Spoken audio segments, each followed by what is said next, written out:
The following is an interview I had with children's author, animal advocate, radio host, and pet magazine publisher, Gail Hunte. Good day, listenership. This is TLC, Tropical Literature Creatives, the podcast where we interview authors of the Caribbean and of Caribbean heritage about themselves and their literary works.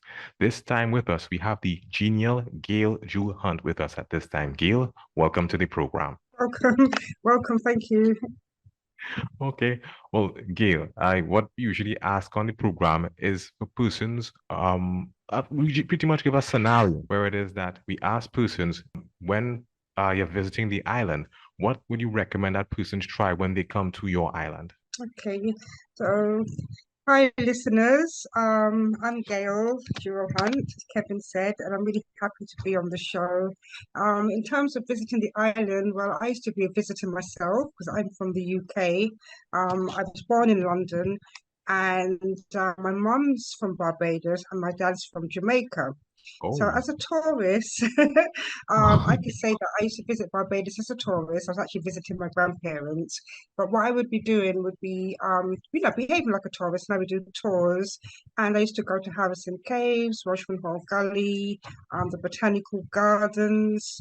The east coast of Barbados is particularly lovely. If you love the rough side of the island, that's where the surfers are, and that's where the Atlantic shore is really kind of like at its most magnificent. Depending on the time of year, if you come after Christmas, going into kind of like even before Christmas, we have the sea turtles hatching as well. There's a lot oh, going on with our nesting hawksbill turtles and stuff like that. And we also have a bit later on in the year, the humpback whales visit us as well. I can't remember exactly when that is, so you have to look at TripAdvisor or something. wow. I mean, it sounds like the island is filled with life and with action. I mean, there's like a lot to see. Yeah, So if yeah, I'm there's lots to do. And the beaches, of course. Yeah, you just add that in the beaches, of course, but there's other stuff other than the beaches. Nothing's wrong with the beach, Yeah, other stuff there too. yeah, I yeah. mean, it sounds like potential for ecotourism as well. It is actually. I think the Barbados has recently got an award Hmm. um, to do just with that because they're trying to become a more eco-friendly island. In terms of climate change and everybody's trying to become more kind of eco-conscious. So Hmm. Barbados is trying to align itself with an eco destination to attract that kind of audience. So we have lots of things that will involve hiking and eco-friendly things, coral reef restoration, that sort of thing. Whoa. I mean, Barbados, in relation to Trinidad, where I'm from, Barbados is like pretty much you could figuratively like a stone's throw away. It isn't all that far. And all the things Yeah. that you're describing there, it sounds like this is happening like right next door. Coral reef restoration right next door. So, Yeah, yeah, man, yeah. okay. It sounds I have to find myself in Barbados sometime You soon. have to come. Yeah, you'd love it, because we have people that actually do these dives, to look at the restoration work that's going on. They're building like nurseries for the Mhm. coral reef, and they're creating kind of areas, marine parks where the coral reef is actually protected as well. Mhm. So that when people do swim in those areas, they know the do's and don'ts. So that we can preserve the fish that are growing back there and also the coral. Whoa. Okay. Okay. I Mhm. mean, I know we're supposed to, talking about your book in a little bit, but I mean, Yeah. I mean, the conversation sounds really interesting, ecotourism and the like. I mean, I'm looking at the details here, Gail. There's a lot to cover. And I'm wondering if I should talk with my producer and say, guys, I think we need some more time for this because we've got a lot of stuff to cover here. We have a lot of stuff to cover. But we'll see what we Yeah. can do in the time that we have. For those of you who aren't too aware, Gail is a vet. She publishes a magazine and she also has a podcast as well, Animal Talk Caribbean. And in addition to those things, she would have published the book Gracie and the Blackbelly Sheep, as well as Gracie and I think it's what's the other book? Green monkey, based in the green monkey. Correct, correct. And before we get into the book, I mean, there's just so much of things of interest I think we want to talk about before we actually get into the book. Because like I said, it's not often I get like an author like yourself who would have who is how do I describe this? Is establishing a bunch of other fields. So, I mean, before we get into that, let's talk a bit about your education and your background. You say that you're not originally from Barbados. Yeah, so I went to school in England. Just went to, regular school in England and university in England, colleges and that, and educated to degree level. Hmm. And I started my degree later on in life. I was in my twenties, late twenties when I started my degree. So I was considered a mature student, and I did it in the social sciences. Okay, okay. Yeah, In addition to that, I mean, one of the things that came up when I was looking, and you pointed this out to me, that you would have spent time, that you would have partnered with a wildlife organization in India, and it was in relation to dancing bears. I wasn't sure. I looked it up and yes. I thought it was comical, but then I realized it was anything but funny. You could tell me a bit Yeah, about. yeah, sure. Well, when I moved to Barbados, I've always loved animals. I've always Mhm, loved animals since I was a child. And when I moved to Barbados, I got involved with animal welfare, which I'm with a charity called Action for Animals, and we do a lot to kind of like provide education and advocacy. And when I started to write, the first book that I wrote was Ajit the Sloth Bear. And the reason why is that as an animal lover, I was aware of the dancing bear trade, in India, and the fact that it causes a lot of suffering to the animals. And what the issue around the dancing bear trade is that it happens because of economics. People mhm, dance the mhm. bears due to poverty. So Okay, I okay. wanted to write a book that would kind of address that in a way that also highlighted the poverty that goes on in certain parts of India that leads to Mhm, this kind of like trade, and also mhm. to highlight to tourists, that it is actually causes suffering to these bears. They're called sloth bears. Yes, yes. So I contacted wildlife SOS in India, maybe said Barbados then, in India, Mhm. and they're one of the largest wildlife organizations. They do a lot to um, to help bears, to rehabilitate bears, not just bears, they also help leopards and not lions, elephants. And I contacted them and told them that I was writing this book, and they gave me some facts to put into the book, sloth bear facts. And they were also very kind of supportive of what I was doing because obviously I was highlighting their work, Mhm, which was mhm. great. And they've done a tremendous amount to kind of even stop the dancing bear trade in India. It still goes on in other countries like Sri Lanka, I believe. Um, but so with my story, I don't want to give too much away, but it has a happy resolution for the man who has captured this bear called Ajit. Yes, yes. Um, and it also has a happy ending for the bear as well, because we want to look at a resolution rather than just, Mhm, mhm. look at the benefits for the bear. We've got to look at the benefits for the person, humans as well, because if you want to end animal suffering, you always have to look at the human, you have to look at things from a humanitarian perspective as well. Yes, yes. No, I'm okay. Well, thanks for giving us some insight into your work.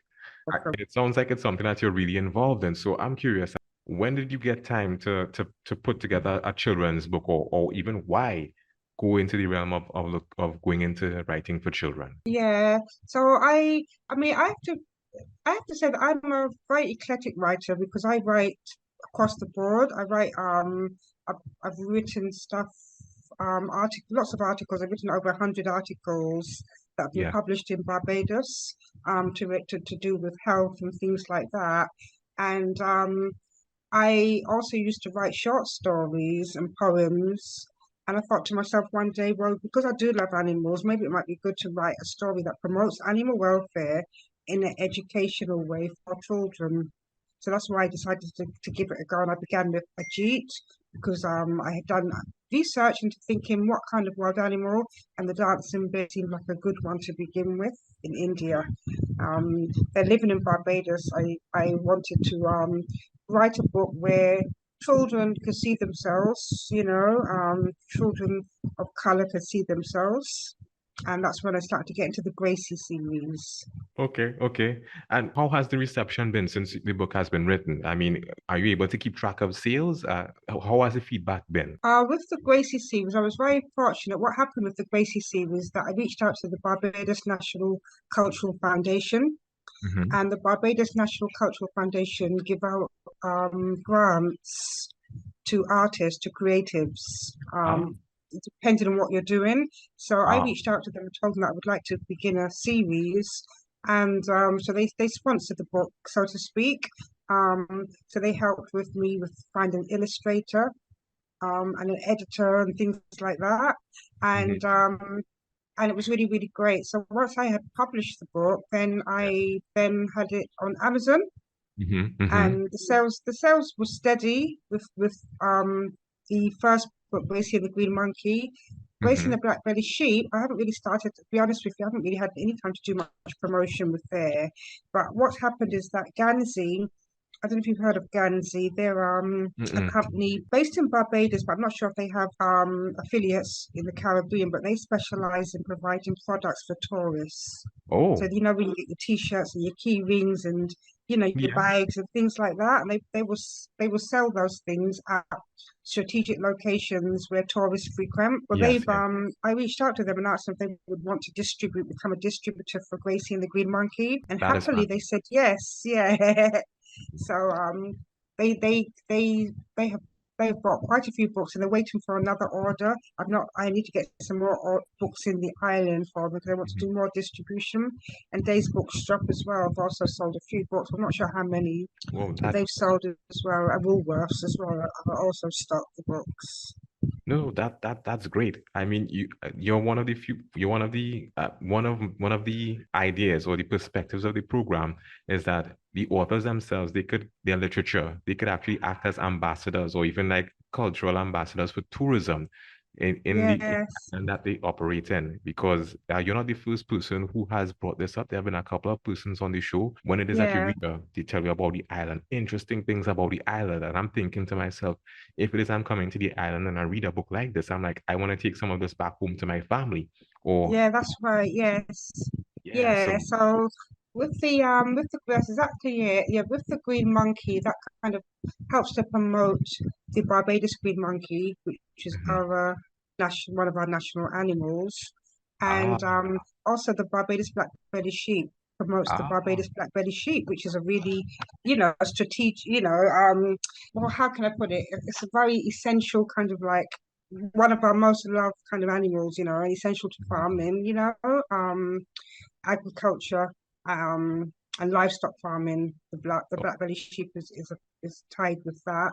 So it's just really to ah. to promote those two animals, and again in a positive way that promotes animal welfare, but also kind of looks at our culture, as it relates to animal welfare as well. Okay, okay. So I mean, so it shows that it isn't you didn't just choose random animals. There's a reason why you chose these animals for the books that you would. Yes, Ah, yes, always, yeah, yeah, okay. What I liked about the Gracie and the Black Belly sheep is that at the end of the book there was an excerpt that shows exactly how the sheep came to the island and how it got their name, etc. And I thought it was really informative. So yeah. again, Thank you. yeah, I really like that. So if it is I'm a tourist and I come across this information, it's stuff that I would appreciate, or at least that's my point of view. Mhm. So if that's the case, you described how it is that publishing pretty much worked out well for you. I know that the book is intended for a younger audience. What would you say are the takeaways that you want persons to have when it is that they read the book? I think it's really just for us, for parents to kind of like instill in their children the importance of, caring for other sentient beings. We don't have to love everything, but it doesn't mean we have to hurt everything. And I Mhm. always look at the correlation between animal abuse and human abuse, animal Oh, suffering and human suffering. So if we can start to educate children in the Caribbean about why it's important to care for animals and respect animals, I think that will also help us to create more holistic, loving societies because of the science behind it, the data behind it. It shows that it makes a difference. So that's my main motivation to write the books. what you said there was something really interesting, and I think a lot of us overlook that there's a correlation between animal abuse and human abuse, and it makes sense. I think there's this There's this short story that I think I heard when I was younger. I think some guy came home angry, so he hit his wife. The wife hit the child hit the dog hit the cat, and the cat took it out on the Yes, mouse. So there seems, yes, it's true. yeah. So you see, there's a sequence of events and there's a correlation between everything that happened. Yeah, yeah, you're And right. Yeah. what? I think you're right, because I mean, I didn't remember that until you just pointed that out. In addition to those things, I mean, you seem really educated and well-rounded in a lot of ways. Like I said, the collaborations you've done, the podcast yourself that you're doing, even the magazine that you published. In doing these two books, was there anything that you learned? Yeah, I I learned about this sloth bear and about a little bit about the Indian culture, and how quick we are to look at things from the outside without really knowing what's going on the inside. So, Hmm. Hmm. like I said, with the dancing bear trade, it is correlated with poverty, you know. So Yes, now yeah. when I look at some of the global issues that deal with animal cruelty and suffering, I can see that a lot of it is to do with our consumption. You know, we're not conscious consumers. So we do things sometimes without thought, but also as well we do things to survive.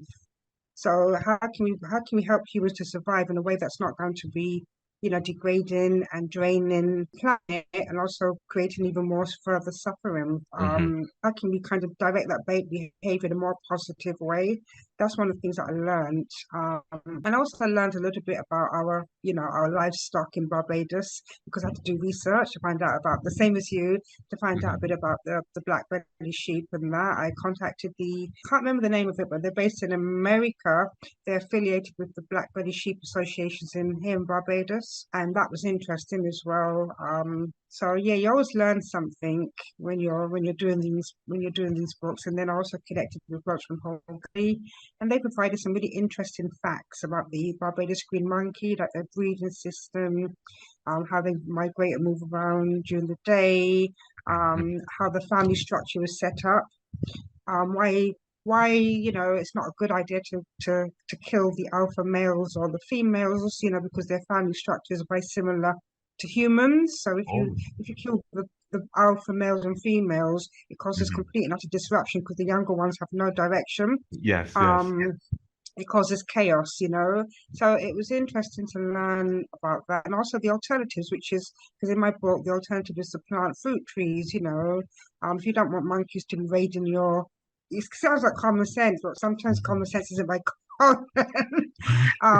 You know, so it's like yes, we need to plant more fruit trees around the gullies and away from farmers so they don't destroy crops, you know, they don't because that's an issue here in Barbados.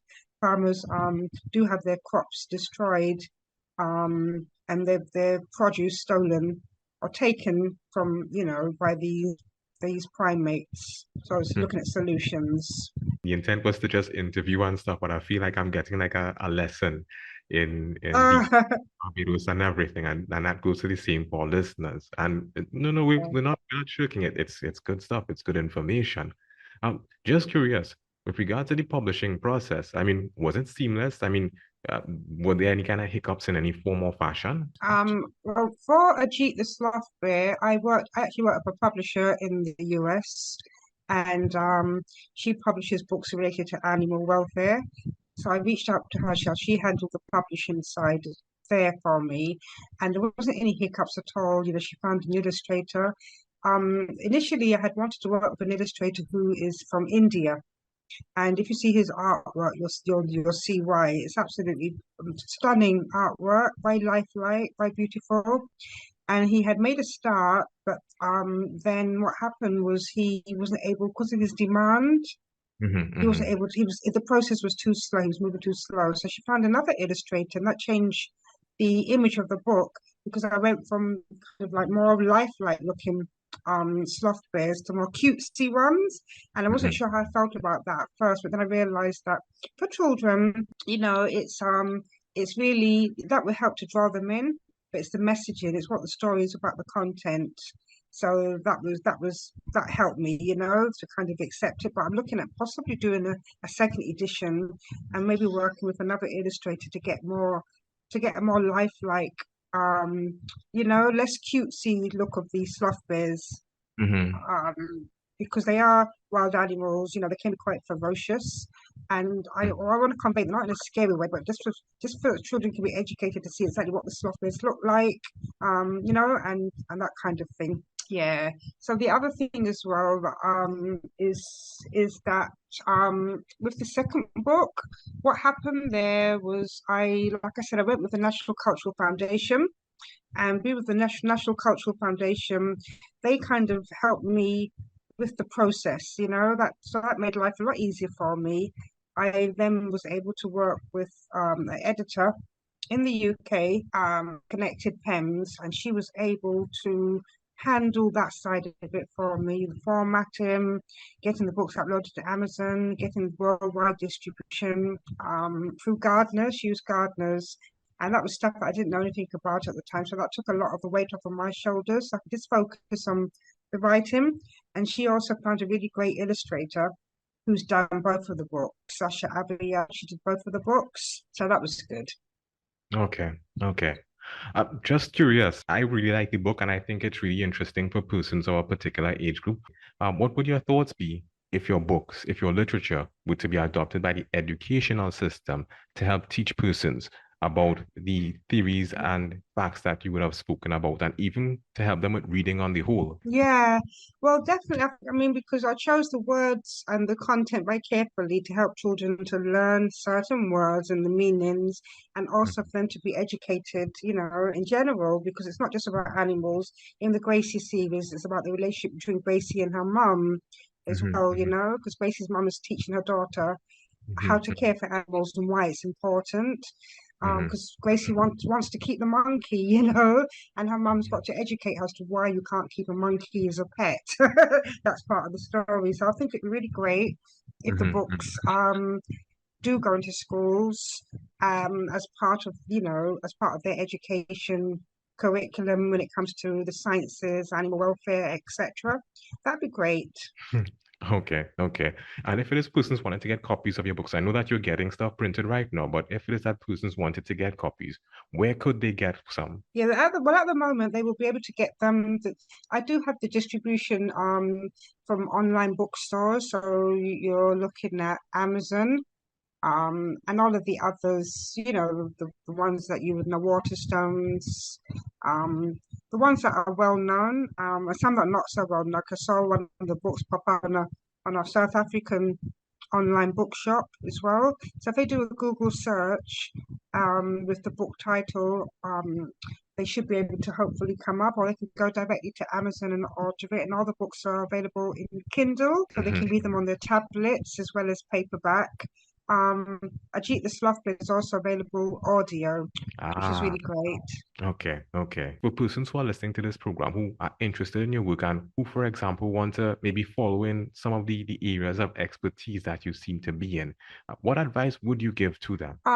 In terms of like getting involved in writing or animal welfare, It's a lot. Like I said, yeah. let's just stick to the writing for now. Oh, right. So definitely, for the writing, I think there's a lot of resources online. Based on where they're living, they should have a cultural, you know, council or something that they can reach out to as well that will be able to provide resources. Here in Barbados, we've got the National Cultural Foundation, and they do like creative writing courses and, you know, link artists with other artists and do workshops and various different things. You can also enroll if you don't have any writing experience, but you love the idea of becoming a writer. You know, you can Mhm, do writing courses at your local colleges. And I would say the most important thing is just to write. Once you have the idea and you know, the conception of what you want to be putting out into the world, just start to write, just start to formulate, and don't worry about things like editing and publishers and all of that kind of stuff yet.